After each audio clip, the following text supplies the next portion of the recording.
Previdência. Este sistema de repartição que está aí é irreformável.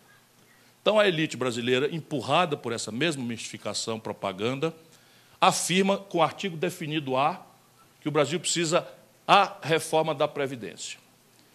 Que reforma da Previdência? Vamos lá. Vamos supor a última versão da reforma da Previdência, chamada com o artigo definido A, do senhor Michel Temer. Eu gosto de estudar as coisas. A última versão economizaria 360 bilhões de reais em 10 anos. Sabe quanto foi o déficit da Previdência no ano passado, por causa da DRU? 180 bilhões de reais. Isto é reforma?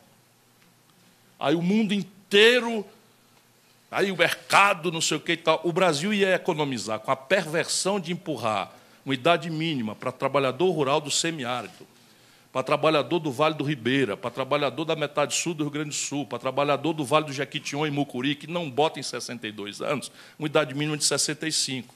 O Brasil, nesta reforma, ia impor a um policial e a um professor trabalhar 49 anos para ter direito a acessar a aposentadoria integral, e não se mexeu num único privilégio. Com toda esta selvageria, o Brasil economizaria 360 bilhões, a última versão, 362 bilhões em 10 anos. E o déficit foi de 180. Isso é reforma? Pergunto simples. Não é reforma coisa nenhuma. E não é por quê? Porque esse sistema é irreformável. Explica-se que também o povo não quer, quer dizer, o povo, as elites, as mediações não querem entender.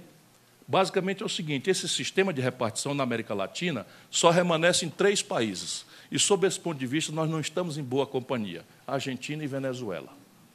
Ambos em processo agônico, sob o ponto de vista macroeconômico, a Argentina e a Venezuela, entre outras razões, por causa disso. Então, o Brasil, a Argentina e a Venezuela insistindo.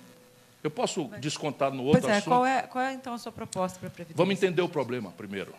Porque, se a gente não faz o diagnóstico correto, a terapêutica não será percebida. Pode descontar de tudo mais, porque isso aqui é um ponto. Então, repare, a lógica do sistema de repartição é juventude demográfica e alta formalidade no mercado de trabalho. Resultado, quando a gente montou o sistema, eram 6 trabalhadores ocupados por um aposentado com expectativa de vida inferior a 60 anos. Funciona. Hoje nós temos, pela robótica, pela informática, pela informalidade, pela automação, pelo desemprego de massa. Só o terrorismo do Michel Temer botou 1.700.000 contribuintes do INSS para fora do sistema. Só o terrorismo que eles fizeram agora. Tudo de propósito. Nada disso é incidente. Nada disso. Tudo assalto aos cofres da nação brasileira e ao futuro da nossa pátria. E isso é o que está acontecendo com a nossa nação.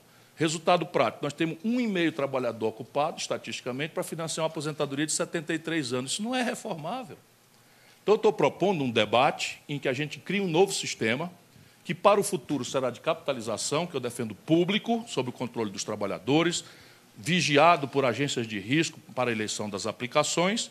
Porém, a grande questão aqui, que os estudiosos querem destruir a proposta, é que a transição é muito difícil. Eu sei, fácil é dar aula de sociologia, como Fernando Henrique Cardoso, né?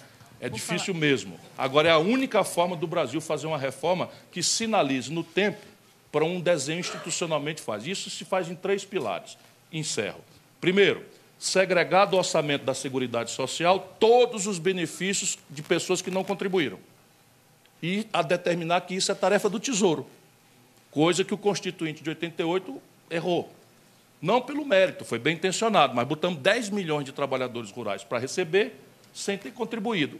As bases atuariais da Previdência quebraram só neste passo de outros tantos. O que eu proponho? É que todos os brasileiros tenham direito a um salário mínimo, como um programa de renda mínima cidadã, independentemente de qualquer condicionalidade. Contribuiu ou não contribuiu. Transparentemente segregado do orçamento atuarial da Previdência.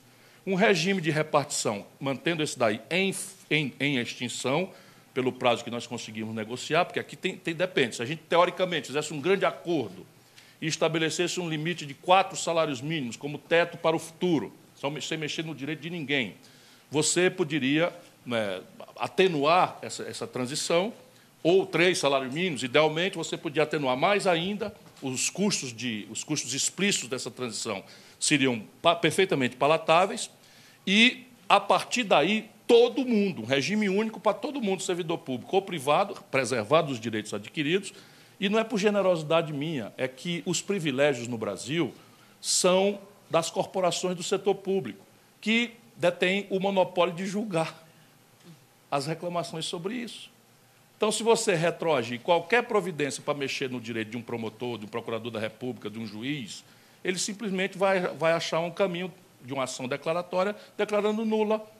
É muito melhor você dar transparência a essa contradição brasileira, que, aliás, está escrita na Constituição, que é irretroativa à norma que fira direitos adquiridos, e aí projetar para o futuro. Quanto mais excelência houver no entendimento, mais rápido nós chegaremos ao ideal. Quanto menos excelência no acordo de partida, menos chegaremos, mas chegaremos numa situação e noutra. E aqui os custos de transição eu estou estudando. E são praticáveis, não são aberrações, não.